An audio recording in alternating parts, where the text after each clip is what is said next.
All right, another totally rewarding chats. Here we are. It's getting interesting. It's getting dark these days early. I had to actually turn the lights on in here. How's it going, Paul? I have the light to the point where I'm just realizing you could see it like a beam me up. The aliens are coming to get me So from you can above my head. see, not poor Warren's going to sit at the side. When we built our house, you see the light that's above my head? I had to disable because I'm so OCD. I had to make the room completely, everything had to be square and perfect, and my window in the middle and my desk in the middle and everything else. But then the light was above my head. And I had to, there's no reason I should have a halo. So I, had to get rid of that. I'm Uh, thinking more aliens and Pizza Planet from Toy Story. Like, oh, Pizza Planet. Yeah. The claw. The that's claw's right. coming.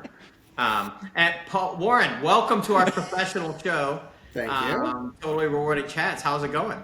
I am doing great, and I just need to zoom out from my thing here. When I built this office, you can see there are 4 light switches behind me because I put all 4 of my can lights on independent light switches so I could balance the views just like you guys are talking about. So I think we're all in good illuminating company at this Not really. point. It sounds like 2 of us were morons and 1 thought ahead. Right, That's actually, let me just be clear. That's how Sean's that. answer was to unscrew a light bulb. My answer is to leave it on and make fun of myself. You How many actually did- solved the problem, which is you can control the lights. Yeah. I did, it does answer the question, how many developers does it take to unscrew a light bulb? We won't talk about how many it took to put it in.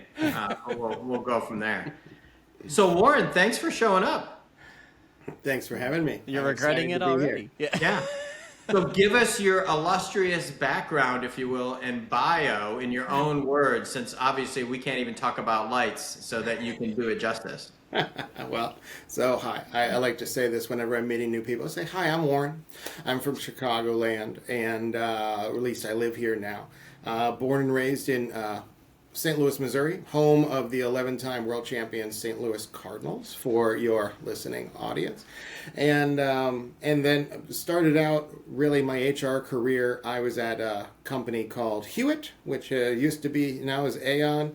I started out being a call center representative at the HR outsourcing. So those people that you call in the benefits center and say, I want to take a loan for my 401k. And I had to say, I'm legally required to tell you that's a bad idea, and kind of I had to do the script and kind of follow the prompts and say, well, will you cover my appendectomy? All those sorts of things. And so I got to work the phones and be on there. And back then, Hewitt generally made the deal with me. They said, we'll pay for your master's degree if it's in HR. And I said, you know what? Sold. I'm going to get married to HR for the rest of my life at this point in time. And so then going around, got the master's, and I still was kind of, HR curious. So I still applied for every job that back in the day you go on monster.com and you apply for business analyst, financial analyst, operations analyst, compensation analyst, benefits analyst, and compensation analyst was the only one that called me back. And so yet another chapter in the comp found you. You didn't find the comp. Nobody chooses comp. Yeah. And so I said, okay, great. And I worked with the division of SC Johnson, a family company up in Racine, Wisconsin. And You can still do the commercial. Yeah, That's the did best that part. for- The family company has to be there. Did that for years and really enjoyed it. Learned kind of my comp chops there under some great people there, and then eventually moved on to the city, which we call Chicago. Worked at Deloitte, Accenture, KPMG, and now FTI Consulting, mostly being an internal comp guy. So I came on your show here to kind of be the voice of the practitioner, right? And say, well, what are all these people who actually work in comp departments doing as all these other people try to solve our problems for us, build technology for us, or sell consulting services or products or salary surveys to us? What's it like on the receiving end to actually work in a comp department these days? So that's me in a nutshell. It's you. Well, we can start the speed round question with, maybe who's the best ever president of the CCA, the Chicago Wow. Conference. You are going for the jugular in the first Right out. question, It Sean. wasn't on my list, but you didn't mention that you're the current Grand Poobah, and so I'm curious, who was the best one? I don't know if I have an answer. I've been a member of the Milwaukee Area Compensation Association or the Chicago Comp Association for like 20 years. When you add them all together, and at a two-year rotation, it's unfair to pick. But I will pick, and I'll say that my direct predecessor, Shelley Wurgis, was a fantastic person who helped guide that organization out of COVID, back to in-person meetings, the loss of like World at Work, like in-person classes. Right now they're doing a lot of virtual classes, which we still get some revenue from, but not a lot. So she really had to navigate us through some rapids to try to figure out how to not close the Chicago Compensation Organization Association. And she did it great. And we are not closed to this day. And so, and we even made, as a nonprofit, you always kind of want to hit black, right? And stop hitting red. And we even got there over the last couple of years. So I gotta give it to her. Bringing out of the COVID when in person suddenly meant a whole bunch of different things than it did 10 years ago. That was anything other than Paul Ryman was acceptable. Well, yeah, like that was the perfect political, non-political answer. Meaning, like you found a way to not choose yourself over me and make it about somebody who probably is better than both of us anyway.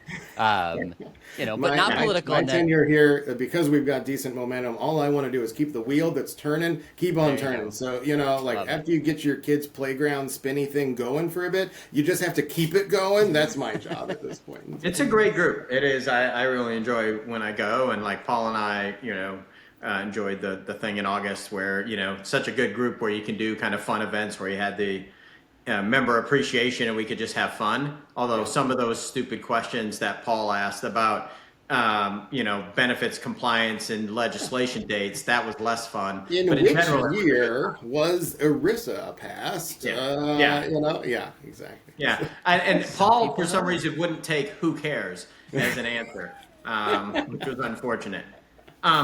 Speed round. Before we get into the fun stuff, are you a coffee or tea person?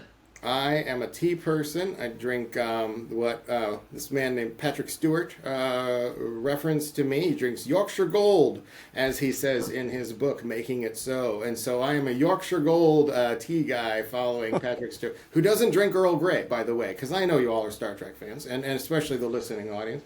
And he doesn't drink Earl Grey. He drinks Yorkshire Gold. So I found that interesting, and I've modeled my tea habits after him.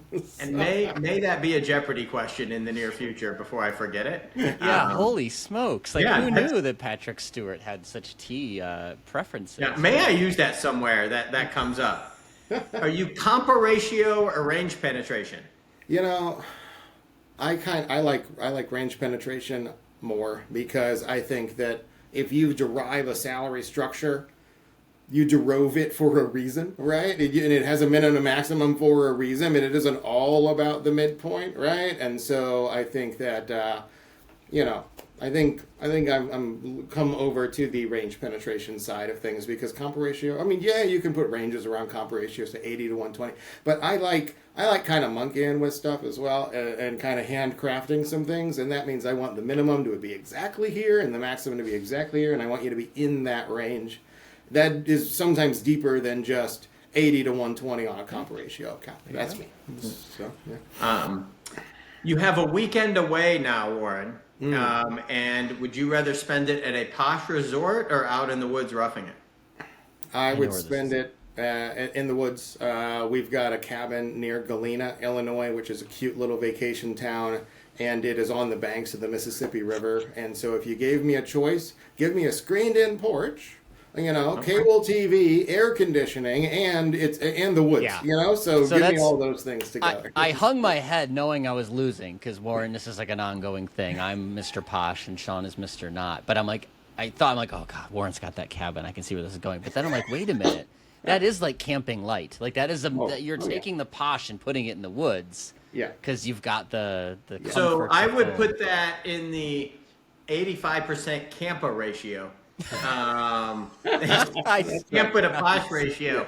That's kind of where it is because I think we've had some of those, Paul. We do need a camp. Maybe that's what we got to start, a Campa ratio. The Campa ratio for this because there is this line of like all the way to super posh to like no, and then you're right.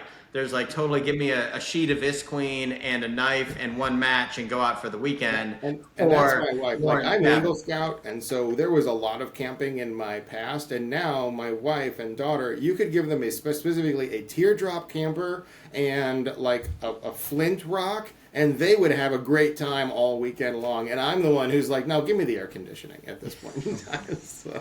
Well, I won't lie. Now Paul's gonna catch me later for this, but my teardrop has an air conditioner for when I go to the south. So, I was gonna ask, well, your favorite baseball team is, you kind of got it called out. So you're a big Cardinals fan, You right? bet. Born and raised. You can even see the graphic, I think, a little further over there. The evolution of the As someone who logos. grew up in Chicago as a Cubs fan, I'm still going to continue the rest of this episode, despite the Cardinals thing. Yeah. I mean, I lived in Wisconsin for 13 years. I am also a Bears fan. I am also a Packers fan. And honestly, the best answer I have is I want the Cardinals and the Cubs to play each other in the NLCS every year, and then may the best team move on to the World Series every year, and that would be me winning, especially if we can keep the heat and maybe the TV coverage off just the coastal teams. That would be great as a Midwest. Well, I married into the Boston thing, so my goal would be those two teams play the Red Sox. Everybody was rooting for those 2004 Boston Red Sox to break their streak, and it's a magical year. You remember who they were playing? They were playing the St. Louis Cardinals, by the way, and I felt like we should have really gotten World Series. No, I mean, I don't want to show you some of the highlight stuff from the, I could spin it around. I'm going to show you that. And then the last important question: are you a crunchy or creamy peanut butter person? Yeah, I saw this one on a prior podcast, so I'm ready for it. I didn't know it required preparation. I know. I wanted to see what these lightning round questions were. So here's the thing. I'm going to probably there's a difference between a Diet Pepsi and a regular Pepsi, and I'm choosing regular Pepsi for as many years as I've got left. And if you give me the choice on peanut butter, I'm choosing Jif full fat, blue top, crunchy peanut butter for as many years as I've got left. I will go to the gym, I will eat salads and bananas, but I am not giving up my full-blooded Pepsi, my full-blooded Budweiser, and Jif crunchy peanut butter. After a spot of afternoon gold tea. That's right. So that's all great. And actually what's really interesting is, as we think about talking about your journey through, but also since you've been around the Chicago Comp Association and talked to a lot of professionals, your thoughtfulness on the answers is one of the reasons you think about why I wanted to talk to you about pay equity and transparency, and your thoughts on how people start the process and how your process went. Let you kind of pontificate that. Your thoughtfulness is like interesting to me on even these questions. How did you start the journey? Because I cannot imagine you started a journey like, you know what I'm going to do? It's Friday, and you know what I'm going to do on Monday? I'm going to start pay equity and transparency. So for me, it was really interesting knowing you. How did you start the journey and kind of start the process? I'm fortunate to have worked at places that have been companies for a really long time. And so whenever I've joined them, whether that was Accenture or KPMG or FTI Consulting, they were in a spot on that journey. And I didn't come into an organization that says, pay equity, we've never run one of those. Pay transparency, we didn't know those laws existed, right? And so I tend to be that relay guy to say, oh, got it. Okay, you did Colorado, or you've started to do annual reviews, or, you've got some person on your team who's good at stats, and so you're running this and you're reporting it out internally with leadership and things like that. How can we scale it, right? How can we make sure that we're evolving to the next set of regulations, whether that is New York City, which came out, 2022, whether that's the European Union that's coming out, or on the pay equity side, there was this whole idea for publicly traded companies, especially with Arjuna Capital, that they were going to set the bar. The activist stakeholders were going to set the bar, and we all were going to have to go do whatever Arjuna Capital tells us to go do, because they were making demands of some of these other firms that they were stakeholders in. So I've been kind of I wouldn't say I'm starting. I'd say I help companies, I help the places I go, try to go from good to great. Sometimes we just go from good to more good, good to gooder, as it is. Gooder. But like we're not sitting out there being Starbucks saying, hey, we're the first ones through this brick wall. A lot of the market that I see, whether it's the Chicago or the professional services market, is that everybody wants to comply, and everybody doesn't want to do more than their peers are doing. You've still got market competitiveness in there. Like, why would we in a competitive market for talent, for clients, for employee expectations, why would we always be the first to go through? And you hear that across various leadership teams as you go. So I'm not really speaking about FTI directly. It's more just like the whole industry is kind of coming along as much as they need to come along across the comp world, and you've got few me first type leaders in this space. I think someone long time ago predicted, said that saying that you're really, really good at pay equity is just kind of a lawsuit predictor at a certain point in time. And it's a lawsuit generator, because you're going to have some people that say, really? My CEO or my board or my communications department just says we're great at this? Well, how am I compared to someone else? Because at the micro versus the macro, there may be pay differences, and they may be explainable pay differences, but you're going to have to explain yourself at the micro level if you do all these great messages across the macro. So I found that the industry itself is just kind of being compliant. It is learning how to do these things. It's learning how to do these things at scale, whether it's with technology or internally. But we're all on a journey, right? And that's kind of my long answer to your question, Sean. I don't remember what your question was. Yeah. There was one. You answered a question. It's interesting. So when you talk about the driver to pay equity, it really then, if I summarize this right, the legislative piece, right? Because I do little rainbow, blue skies, unicorns thing. I do think most companies want to be good payers. Maybe not great payers. But I do think they would like to be good payers equitably bad or equitably good. But it's interesting. To summarize, you're basically saying they're following the legislative. That's the driver for them mostly.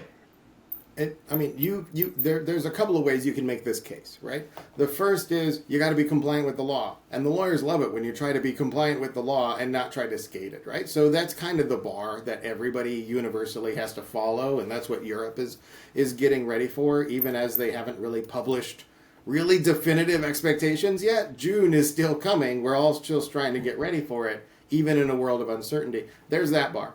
Then there's this bar of like Gen Z and social media and Instagram and TikTok and employee expectations. They all kind of roll into this big bucket for me of employee expectations. I've found that employee expectations doesn't really change the leadership mind all that much when you're sitting at like the leadership table.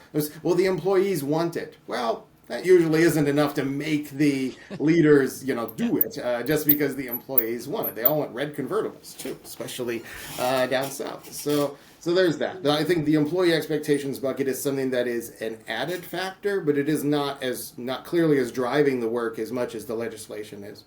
And then you've got this third, which is these are our values, right? And our values mean we want to be the leaders in this space.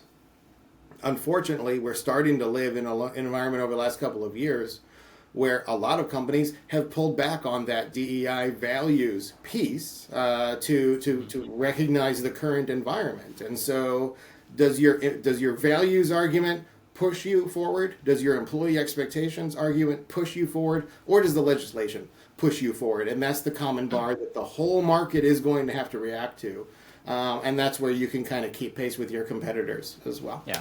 I think I see, too, the demographic pressure. You framed it as a Gen Z thing, too. But I do think you're right that certain industries sort of just think about this differently than others, whether it's the gender makeup of the workforce, whether it's the racial makeup of the workforce. Maybe it's the profession mix, right? Like, you go to talk to a bunch of restaurants. They think about pay equity super differently than, engineering firms or software companies. So I think there's the level of external pressure has changed a lot in different spaces.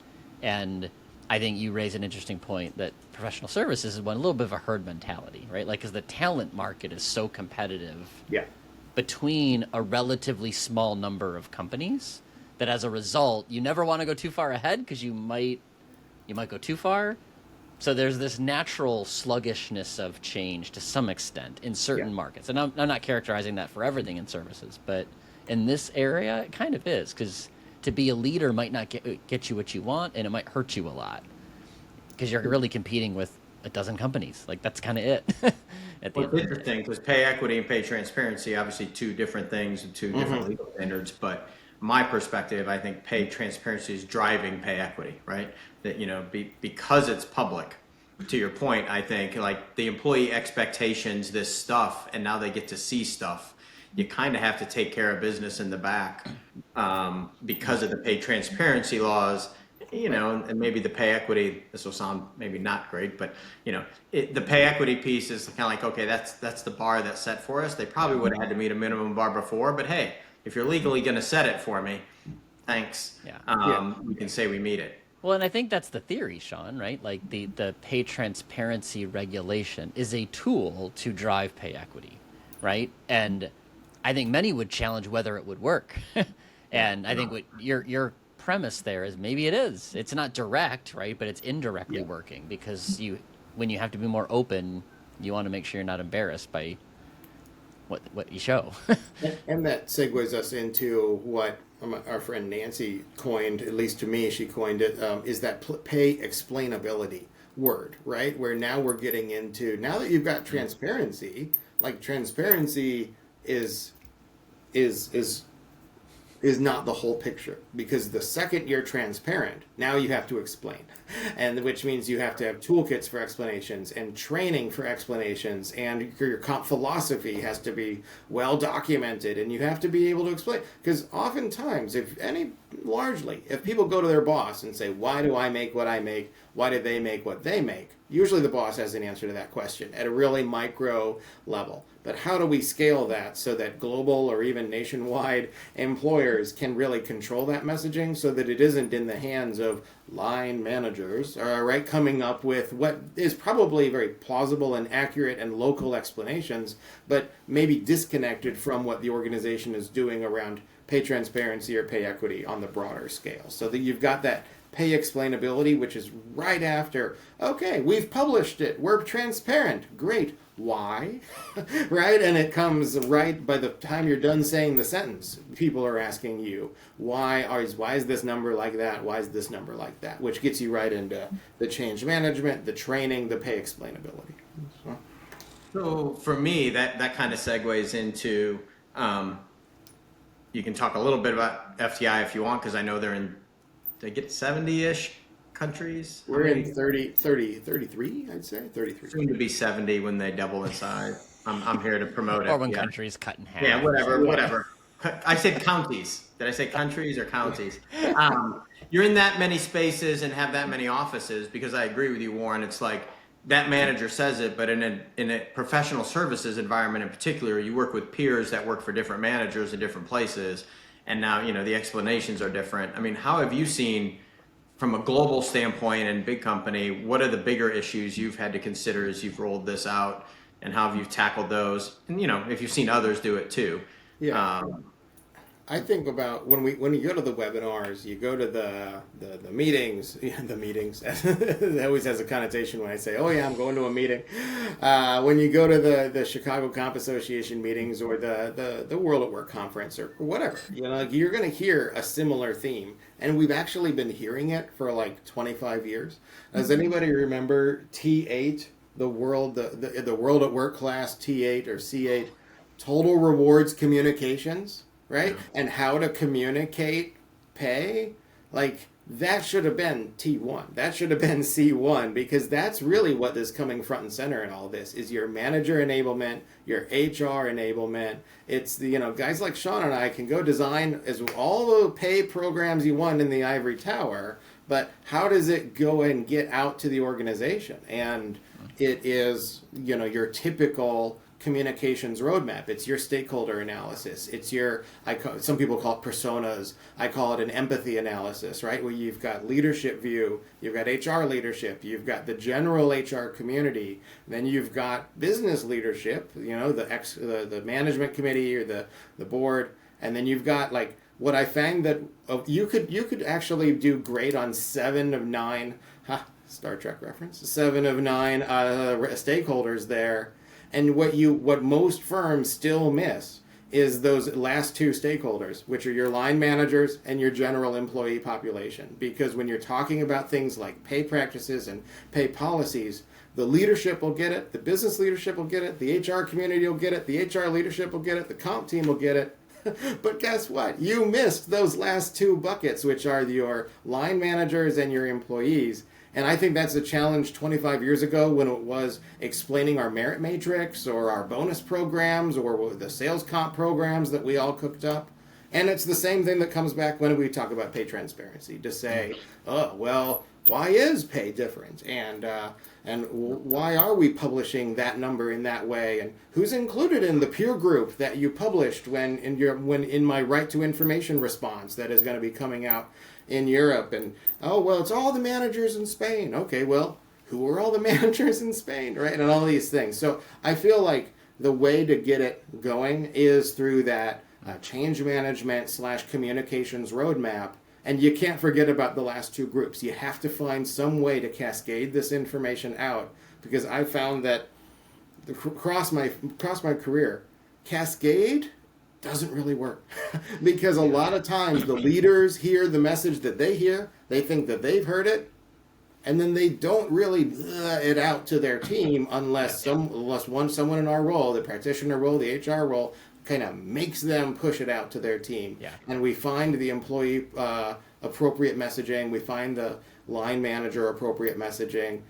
I feel like a lot of companies still fall down on those last 2 boxes. Yeah. And that's hard. So. Especially since I think in the cascade, it kind of ignores the fact that the messaging actually needs to be different, right? Like I love the frame, the empathy analysis, because you started this, like this macro versus micro thing, right? For a leader, they might want to understand the macro and the business context and how you as a comp nerd came up with the decision.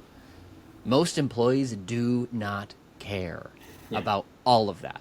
What they want to know is, why is my increase likely to be 2% instead of 4% this year? Like, that's plain English. Like, that is a few $100s a month that I won't have, and I want to know why. Like, that's a very different conversation and a very different message. So the cascade, we tend to like business wash the story and like make up all these words. And yeah, I think you're right. Like, you got to think about that employee. Who are they? What do they actually care about? And are you spinning to them? Or are you being honest in real world words about what this really means? It's really interesting, Paul, because the term persona, Warren, so from being a product monkey, I guess, for a long time, product and dev, persona is the term, right, that we use to communicate to marketing and everything else. And so that persona, when you build a product out and build feature sets out, you literally are building a persona matrix, and the messaging and the features and the stuff they care about, Paul, and then the things they understand, right? And so what do they understand? What do they need? And at some level, Paul, I would liken it to the feature set that you deliver to the employee doesn't include all this other stuff. And then jokingly, I've talked about the marketing department, Warren, and you can use AI too, but are you involving your marketing department? And usually for 2 reasons. One, it's they're good at culling a message that's highly complex down into something that people can read in 15 or 20 seconds. And then secondly, the joking part is if they can understand it, anyone can in your company. And so it has to be in English for them to understand it. And so it creates this interesting spot for you to go talk to somebody who's not in comp, has no idea. The interesting thing about marketing, for those that are around, as much as I just beat up on them, they're highly analytical in their roles now. They were like way ahead of everybody else. So they get this, how do I turn numbers into a communication vehicle thing? And so there's some opportunity, Warren. I think that is, to your point, where it was T9 or T8 before. It is the new role of comp.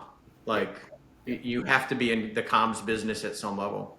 Well, it's the added role, right? Because guess what? I mean, we can have a whole nother one of these on the evolution of the comp profession, as I'm sure we've talked about. But there's a part of me that always says, I often say, do whatever you did last year plus 30%. That's your new job as a comp professional, right? And then it just because did we stop doing salary surveys? Did we stop doing market analysis? Did we stop doing annual comp planning? No, we still do all that, and we do communications, and we do pay transparency, and we're trying to figure out how AI can impact and disrupt our lives within the department without sacrificing the quality standards and fiduciary standards that we're often held to, right? And so, yeah, that's whatever you did last year. The other thing about communications, I like your bridge there because they're the first, that marketing team is the first acid test on, is anyone going to read this and understand it? And they can kind of be that filter. It's an incentive design quote that I use, but I say, if your program doesn't tell someone what to do on Monday morning at 8 a.m., every Monday morning at 8 a.m., then you don't have a very good program. You have to be actionable insights. Otherwise, people are going to think, it's money from the sky, and I get it at the end of the year, and I'll try as best as I can to hit whatever metrics I've got. But, you put 17 metrics on someone, they don't know what to do on Monday at 8 a.m. because they don't know which of those metrics to hit. And it's the same idea as our communications. We have to be able to digest our pay philosophy down to something that people can say, yeah, that seems about right. That seems fair. That seems explainable. That seems motivating. It's those, your bread and butter comp philosophy slide. That seems market competitive. There's all four, right? Fair, explainable, market competitive, and motivating. So if you had two or three, things you made sure people do, I'll say two because one is communication. So I'll give you the first one because I'm guessing it's comms. But what are the other, key items you've seen in successful programs, especially at scale?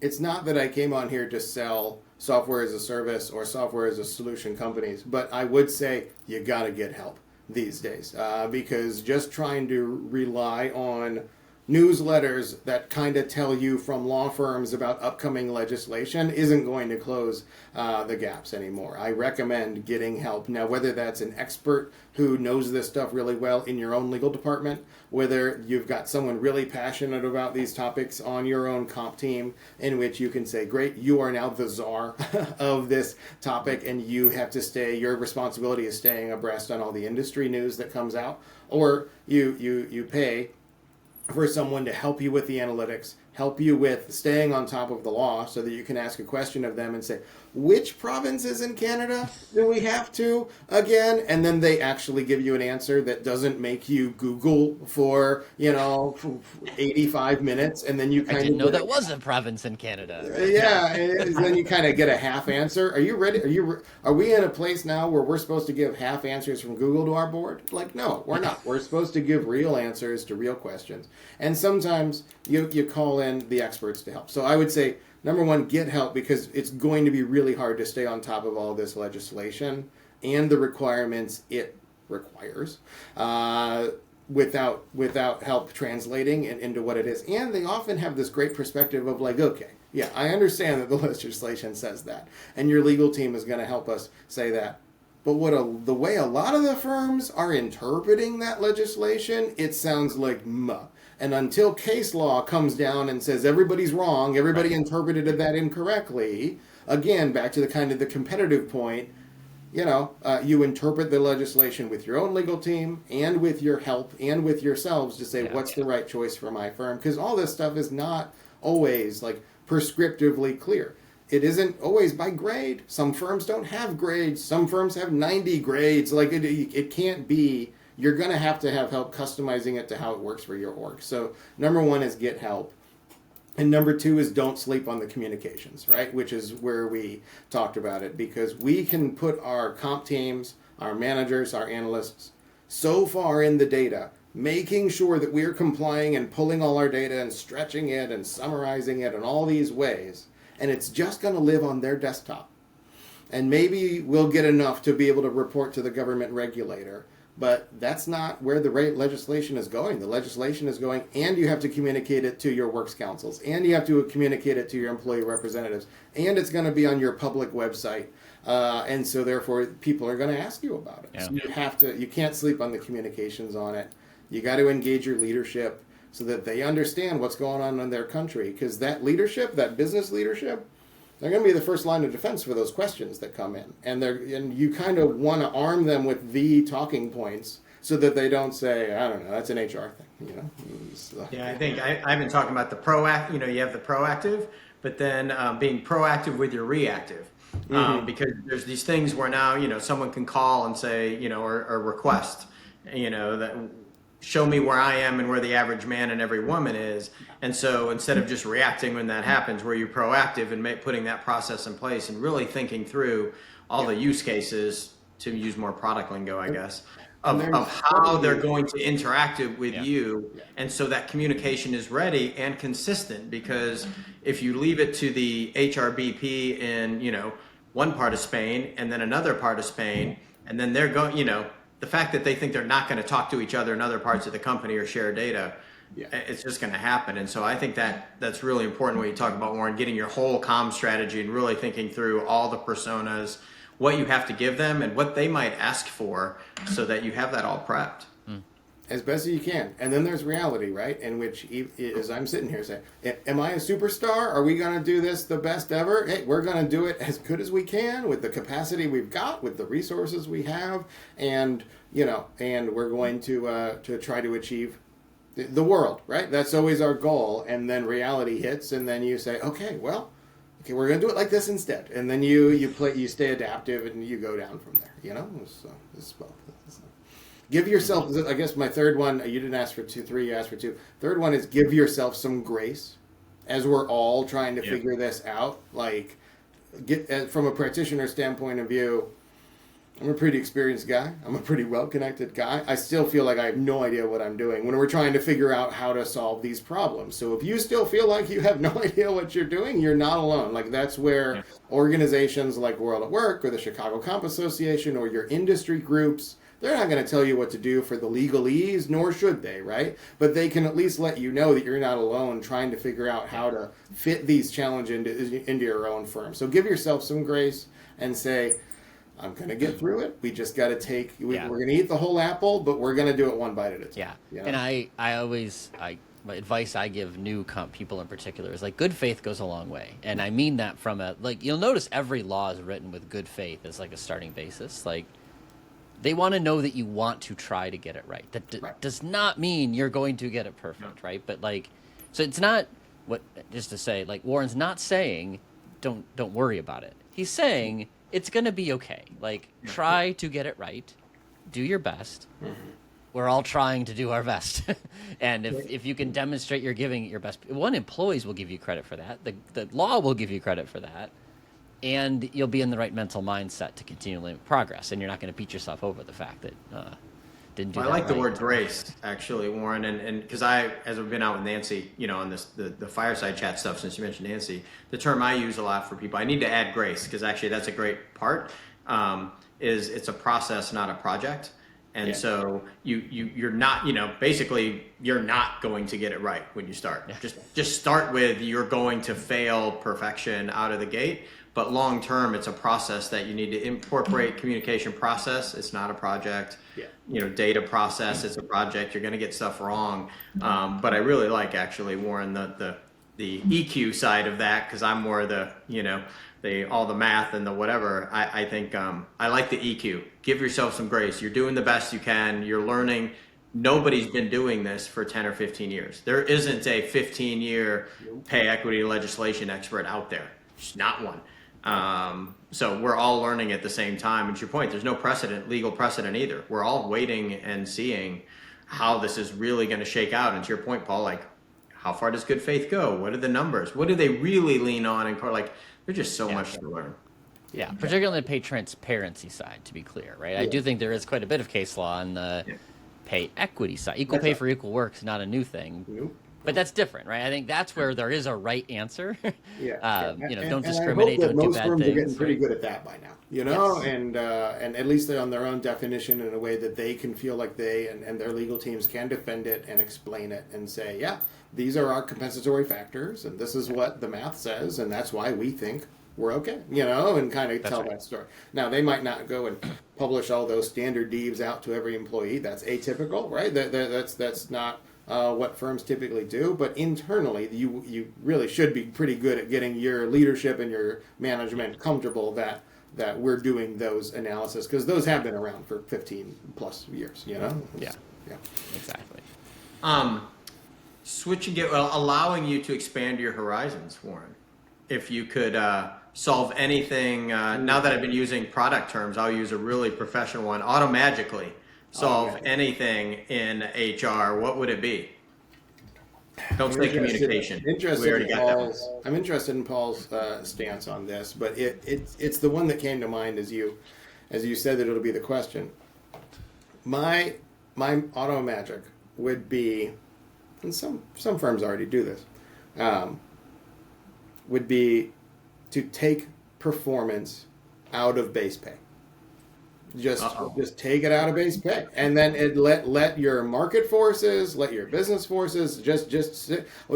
Why do we need to give, like, performance is promotion and performance is bonus? Like, can't we use the levers of promotion and bonus to reward the highest and higher performers across our organization? And then just have this kind of, yeah, the job pays what the job pays. And if you do great at the job, you're going to get. Now, I'm talking about like maybe an industry that I've lived in for the last 15 years, which is that services industry. It's that white collar. It's that the jobs are over, 60, 70 grand, and people are generally crunching into laptops. There's a lot of different industry answers to that. I'm speaking it from my perspective. But I think that there is, to me, some merit, as they would say conservatively, in taking performance out of base. Paul laughed for the second I said it. What do you think? Season 2, episode 5 Oh, of this yeah? very podcast. So, and I think you said something super important as part of the tail end of your response there, which is there might be an industry effect here, right? So I grew up as a consultant, right? I was one of those people that you essentially managed pay for, and I will tell you, salary was basically irrelevant in the performance conversation. It was all about bonus and advancement. Yeah. Like that's how performance was rewarded. Whether you got a 3% raise, a 5% raise, an 8% raise, kind of irrelevant. You were shooting for the 20% raise and the big bonus, right? Like, so I think there is some element of that in services where everybody's bonus eligible that works. I think if you go back and listen to the debate on episode 5, like, bonus isn't practical in some circumstances. So, like, there's some natural limits to the scalability of that outside of services. And you have to solve for what's the manager message, right? So as long as the manager has some way of saying, Warren, you had a great year, here's something more than the rest, right? That you just need that lever somewhere in the toolkit. Right. And salary still matters to a lot of people, especially if there isn't bonus, if there isn't sort of access to other things. I'm talking about when those options are available. And I'm not opposed to like mini grades either, right? So I get how the salary surveys themselves do this. M1, M2, M3. They're all M's, right? Yeah. And maybe we do have an M1, an M2, and an M3 so that someone can go from $120 to $145 to $160. That's still a promotion realm around the fact, besides giving one comp manager a 6% raise and another comp manager a 6.5% raise. No, those are actually harder to explain and defend than other things. You know? I agree. I mean, that's where, and I enjoyed debating Turetsky on another episode, in part because I just like to argue with people, as my wife would say. But and this comes to, I run a firm with fixed rates of pay per title. Like, we don't differentiate for this very reason. Like, no, like, work hard, be great, and you'll earn more through promotion, not through a great merit increase. Because I just think we get too micro-focused on these little differences that don't make as much of a difference as you think. For me, like I said, go back and listen, because I think this is like multiple episodes, and actually not a plug for that. I don't know if there is one. We should have put this in for World of Work next year. Like, I think it's such a big thing, because you do have, for me, there's always issues like, how do you deal with, if the business isn't growing, Paul, and you've got a certain rate for pay, and now do I lose my best talent because the not as good talent won't leave? And if you're flat, you're not growing. There's nowhere for them to go unless someone leaves, dies, and retire. So it gets complex fast. And so, which is why this is a great discussion. Same thing with hourly rates. They don't know. They don't know, right? There's no bonus eligibility. So I think actually the thing I take away, Warren, from that really is I hate these words because then I sound like a consultant, but it depends. That's right. You sound like a consultant. Yeah, I know. It's the words I hate the most. My favorite consultant aphorism is that is not uncommon. That is not uncommon. That literally communicates zero. Like, what does that mean? That approach is not uncommon. We've done a 10-week study, and it depends. And by the way, it depends is not uncommon. Not uncommon. The double negative. That's great. I got to use that more often. I really appreciate you coming on, Warren. Appreciate you taking the time and sharing the perspective, because I know you guys do have 33 countries. And you also have the unique perspective as the now Grand Poobah of the Chicago Comp Association, and actually more importantly been around 20 years in that association and seeing all the different companies as they talk about different things and being able to aggregate that for us. So I really appreciate you coming on. Thank you very much. Had a fun time. I always do with you guys. Yeah. And then for everyone else, just follow us on whatever. Work to find Spotify. I won't say Spotify. What did I say earlier, Paul? You said Spotify. Yeah. Yeah, thank you. I'm gonna, before you guys rat me out, I'm gonna do it myself. Follow us on your streaming platform of choice. There you go.